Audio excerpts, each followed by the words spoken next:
जय श्री कृष्णा। कैसे हैं आप सब लोग। मई का महीना खत्म होने वाला है, जून का स्टार्ट होने वाला है, तो हमारी राशि पे किस तरह से प्रभाव पड़ेगा उसके बारे में चर्चा कर रहे हैं। बात कर रहे हैं अब कर्क राशि की। कर्क राशि वालों के लिए जून का महीना क्या कुछ लेके आया है, तो चलिए स्टार्ट करते हैं। राशिफल स्टार्ट करने से पहले जैसे मैं हमेशा बताती हूँ, ये जो राशिफल देखिए आप चंद्र राशि के अकॉर्डिंग देखिए, क्योंकि ग्रहों का जो गोचर होता है वो चंद्र राशि के अकॉर्डिंग ही होता है। तो चलिए स्टार्ट करते हैं, लेकिन पहले समझते हैं ग्रह स्थिति की, ग्रहों की स्थिति क्या है। इस महीने कौन से ग्रह कहाँ गोचर करेंगे। देखिए सूर्य राशि परिवर्तन करके 15 तारीख को 15 जून को मिथुन राशि में चले जाएंगे। वहीं जो है बुध महाराज भी राशि परिवर्तन करेंगे 7 जून को वृषभ राशि में और 27 जून को मिथुन राशि में। 2 बार होगा इनका राशि परिवर्तन। और वहीं शनि जो है अपनी मूल त्रिकोण राशि कुंभ राशि में गुरु राहु के साथ, गुरु चंडाल दोष बना हुआ है तो मेष राशि में है, और केतु तुला राशि में, शुक्र और मंगल दोनों ही कर्क राशि में है, और जो चंद्रमा है वो हर 2.25 दिन बाद राशि परिवर्तन करते हैं। तो ये तो था राशि परिवर्तन किन किन ग्रहों का होगा और कहाँ गोचर करेंगे। अब स्टार्ट करते हैं राशिफल। देखिए पहले लेते हैं आपका स्वास्थ्य, क्योंकि स्वास्थ्य अच्छा नहीं होगा तो आपका मन नहीं लगेगा काम में भी। तो चलिए स्टार्ट करते हैं। प्रथम लेते हैं आपका स्वास्थ्य। तो स्वास्थ्य के लिए देखते हैं प्रथम घर, यानी कि वहाँ के जो लॉर्ड हैं, स्वामी हैं, वो है चंद्रमा। लेकिन वहाँ पर शुक्र और मंगल विराजमान है, अभी वहीं गोचर कर रहे हैं पूरे महीने। देखिए वैसे भी चंद्रमा हर 2.25 दिन बाद राशि परिवर्तन करते हैं, लेकिन मंगल और शुक्र की वजह से आपके अंदर एक कॉन्फिडेंस तो है, लेकिन जो मंगल है वो नीच राशि के हैं, तो कहीं ना कहीं ब्लड से रिलेटेड दिक्कत हो सकती है। वैसे भी ढैया स्टार्ट हो चुकी है जनवरी में, तो आपके ऊपर दिक्कतें हैं, जैसे एक्सीडेंट हो सकता है, कोई चोट चपेट लग सकती है, ब्लड से रिलेटेड दिक्कत हो सकती है। इस बात का ध्यान रखिए। हो सकता है पुरानी बीमारी आपकी खड़ी हो जाए, यानी कि डायबिटीज़ है, स्किन डिजीज़ है, इस तरह की प्रॉब्लम आपको हो सकती है, तो उस बात का ध्यान रखिए। बाकी ये है कि वैसे भी दैया स्टार्ट है, दैया चल रही है, तो आपको स्वास्थ्य का तो विशेष ध्यान रखना ही चाहिए। तो इस बात का ध्यान रखिए कि तो बाहर का बिल्कुल भी आप खाना ऐसा ना खाएं, क्योंकि कुछ ना कुछ दिक्कतें हो सकती हैं, इन्फेक्शन हो सकता है। तो इतना ज़्यादा नहीं आप बाहर का खाना खाएंगे, अच्छा रहेगा। घर से ही पानी लेके जाइए, क्योंकि इन्फेक्शन होने के पूरे पूरे चांसेस हैं। तो कर्क राशि वालों को तो विशेषकर ध्यान देना है अपने स्वास्थ्य का। वहीं अगर हम बात करते हैं आपके एजुकेशन से रिलेटेड, तो एजुकेशन के लिए भी हम पंचम घर देखते हैं। अब पंचम घर के जो लॉर्ड हैं वो है मंगल। मंगल की स्थिति अभी नीचे से है, लेकिन लग्न में है, तो काम तो आपके बनेंगे, आपका एजुकेशन में मन भी लगेगा, लेकिन ज़्यादा गुस्से में, ज़्यादा सोचने से या ज़्यादा आप हाइपर हो सकते हैं, इस बात का ध्यान रखिए। गुस्से से आप काम खराब कर सकते हैं, क्योंकि मंगल जो है वो है नीच राशि में, लेकिन है लग्न में। कॉन्फिडेंस भरपूर है, सब कुछ है, लेकिन डिसीजन लेने में आप थोड़ी सी आनाकानी हो सकती है, कि क्योंकि आप गुस्से में कुछ ऐसा डिसीजन ले लें। तो बड़े लोगों से आपको सलाह करनी चाहिए। कोई कोर्स ज्वाइन करना है, एजुकेशन के लिए बाहर जाना है, वो आपको बहुत सोच समझ के करना है, क्योंकि वहाँ आपको दिक्कत होगी, क्योंकि नीच में है मंगल। तो मंगल जब तक राशि परिवर्तन नहीं करेंगे तब तक आपका डामाडोल ही रहेगा कि हम करें काम या नहीं करें, ज्वाइन करें एजुकेशन के लिए कोई कोर्स या नहीं करें। तो अभी थोड़ा सा डिले कर दीजिए, 1-2 महीने, तो ज़्यादा अच्छा रहेगा। वहीं अगर हम आपके लव अफेयर की बात करें, तो उसके लिए भी पंचम घर देखते हैं, और पंचम घर के जो लॉर्ड हैं मंगल हैं। तो कुछ ना कुछ वाद विवाद, कुछ ना कुछ आनाकानी, कुछ ना कुछ ऐसा मतलब मिसकम्युनिकेशन हो रहा है, क्योंकि शुक्र भी है, तो कुछ ना कुछ तीसरे आने का हो सकता है। यानी कोई बीच में तीसरा ऐसा हो कि जो आपके बीच में लड़ाइयाँ करा रहा हो। तो इस बात का ध्यान रखना है, दोनों को आपस में बैठ के बातें करनी है, क्योंकि एक दूसरे को आप टाइम नहीं देंगे और गुस्से में अगर डिसीजन लेंगे तो काम खराब हो जाएगा, यानी कि दिक्कतें आएंगी लव लाइफ में आपकी, और मुश्किलें बढ़ जाएंगी, और हो सकता है रिश्ता भी टूट जाए। तो इस बात का विशेष ध्यान रखिए।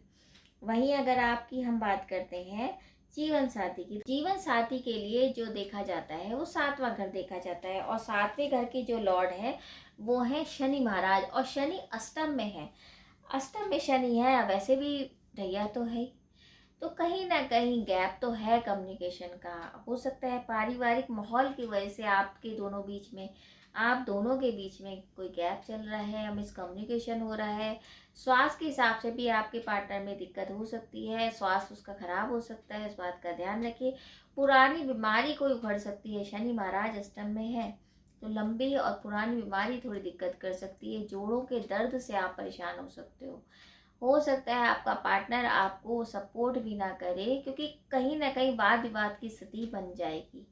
तो इस बात का ध्यान रखिए, उनको समय दीजिए, और टाइम की वजह से थोड़ा सा दिक्कतें हो सकती हैं। तो जब तक आप एक दूसरे को टाइम नहीं देंगी, कुछ ना कुछ दिक्कतें आएंगी ही आएंगी।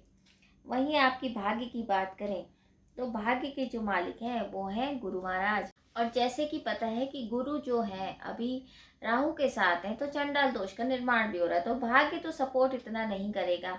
पर यह है कि अगर आप माता पिता की सहायता करते हैं किसी भी रूप में, उनकी सेहत का ध्यान रखते हैं या उनके काम में हाथ बटाते हैं, तो आपके ऊपर गुरु की कृपा भी होगी और उनका आशीर्वाद भी आपको लगेगा, तो आपके काम भी बनेंगे और भाग्य भी अच्छा सपोर्ट करेगा। लेकिन यही है कि थोड़ा ध्यान रखना है, भाग्य अभी सपोर्ट नहीं करेगा। तो कोई नया काम आप नहीं स्टार्ट करिए, जल्दबाजी में कोई ऐसा काम ना करें जिससे डिसीजन आपका गलत हो जाए, तो ध्यान रखिए इस बात का। वहीं कार्य क्षेत्र की बात करते हैं, तो कार्य क्षेत्र के लिए देखते हैं 10वां घर, और 10वें घर में राहु भी है, गुरु भी है, और अभी तो बुध भी है। बुध तो जाएंगे 7 तारीख को, तो मतलब परेशानी वाला टाइम है थोड़ा। एक तो ढैया भी स्टार्ट हुई है, तो काम बनते बनते बिगड़ना, या हो सकता है किसी गुस्से के कारण आपने अपने वर्कर से कुछ ऐसा बोल दिया जिस वजह से काम बिगड़ जाए। पार्टनर में आपको थोड़ा सा ये हो सकता है कि पार्टनर से बने ना, या किसी वजह से आपके मुद्दे ऐसे खड़े हो जाएं जिस वजह से आपके बीच में लड़ाइयाँ हों, या वाद विवाद बढ़ जाए, तर्क वितर्क बढ़ जाए, क्योंकि बुध है, तर्क वितर्क जरूर कराएंगे, डबल माइंडेड कराएंगे। लेकिन गुरु की दृष्टि बहुत अच्छी है, गुरु की दृष्टि के कारण आपके काम में जो परेशानी थी, अगर आप गुरु की पूजा करते हैं, यानी कि आप माता पिता की पूजा करते हैं, अपने गुरुजनों की पूजा करते हैं, उनकी एक तरह से सहायता लेते हैं, तो आपके काम बन सकते हैं। तो कोशिश करिए गुस्सा ना करिए, और डबल माइंडेड जो हो रहे हैं तो उसके लिए आप अपने गुरुजनों का सपोर्ट करेंगे और उनसे सपोर्ट लेंगे, तो बहुत अच्छा रहेगा, क्योंकि गुरु की दृष्टि बहुत अच्छी है, तो वहाँ तो आपको एक तरह से सहायता मिल जाएगी। लेकिन अगर 10वें घर में देखें, तो राहु गुरु की वजह से थोड़ा सा काम में मुश्किलें आएंगी। अगर कोई नया काम आप शुरू करना चाहते हैं तो अभी नहीं करिए, थोड़ा रुक जाइए, क्योंकि जब तक राहु की स्थिति यहाँ है तब तक दिक्कतें हैं। अन्यथा बाद में सितंबर अक्टूबर के बाद जब राहु यहाँ से चले जाएंगे, तब आपकी स्थिति मजबूत होगी, गुरु जो है अकेले रहेंगे तो काफ़ी सपोर्ट कर पाएंगे। तो ये तो था राशि के बारे में कि कर्क राशि वालों के लिए जून का महीना कैसा जाएगा। हालांकि ढैया है, तो आपको तो ध्यान विशेष कर रखना पड़ेगा, सेहत से रिलेटेड भी, और कार्य क्षेत्र के लिए भी कोई डिसीजन ऐसा नहीं लेना है जो आपको आगे परेशानी वाला हो। तो कोशिश करिए कि अपना ध्यान जो है एक तरह से आपको लगाना है। उपाय की बात कर रही हूँ, जैसे कि आपका जो स्वामी है वो चंद्रमा है, तो मेडिटेशन करिए आप। चंद्रमा से रिलेटेड आप उपाय करेंगे, जैसे कि आप सफ़ेद चीज़ों का दान दीजिए। सफ़ेद चीज़ों का दान में चावल, आटा, दूध, दही आप सोमवार के दिन करिए। ओम नमः शिवाय का जाप करिए, शिव जी की पूजा करिए। रुद्राभिषेक भी आप बीच बीच में करा सकते हैं सोमवार के दिन। सफ़ेद चीज़ों का दान जैसे मैंने बताया ही है, तो किसी नीडी पर्सन को अगर सफ़ेद चीज़ें देते हैं आप सोमवार के दिन, तो अति शुभ रहता है। बाकी आपको ढैया की वजह से आपको शनि के उपाय भी ज़रूर करने चाहिए। शनि से रिलेटेड आप शनि मंत्र का जाप करिए, शनि से रिलेटेड आप दान कर सकते हैं, क्योंकि वो भी कहीं ना कहीं एक तरह से दिक्कत आएगी आपको। सेहत से रिलेटेड भी, और स्ट्रगल बढ़ता है। स्ट्रगल का मतलब ये है कि शनि न्यायप्रिय है, तो आपका स्ट्रगल बढ़ाएंगे। थोड़ा आपको सही दिशा में जाना पड़ेगा। अगर आप कुछ ऐसा करते हैं कि अन्याय किसी पे करते हैं, तो आपको दिक्कतें आएंगी। तो न्यायप्रिय बनिए तो बहुत अच्छा रहेगा। तो ये तो था राशिफल। बाकी ये गोचर गणना है, उपाय मैंने बता दिए हैं। गोचर गणना के अकॉर्डिंग ये सब बताया गया है। तो अगर आपका कुंडली का विश्लेषण आपको करवाना है या कुंडली दिखवानी है, कोई महत्वपूर्ण क्वेश्चन पूछना है, तो आप कमेंट्स बॉक्स में मैसेज भी कर सकते हैं। बाकी यही है कि अगर ये उपाय आप करते हैं तो काफ़ी हद तक रिलीफ मिलता है। एक ईश्वर नई दिशाएं दिखाते हैं, और देखिए स्ट्रगल का नाम ही लाइफ है। तो स्ट्रगल आते भी हैं, लेकिन उसके बाद की जो खुशी है उसकी बात ही कुछ और होती है। तो उम्मीद यही करी जाएगी कि ये जून का महीना कर्क राशि वालों के लिए बहुत कुछ लेके आए। जितने स्ट्रगल चल रहे हैं वो स्ट्रगल थोड़े कम हो जाए और आपके ऊपर ईश्वर की कृपा बनी रहे। बाकी अगर आपको वीडियो अच्छा लगता है तो आप वीडियो शेयर भी कीजिए। जय श्री कृष्ण।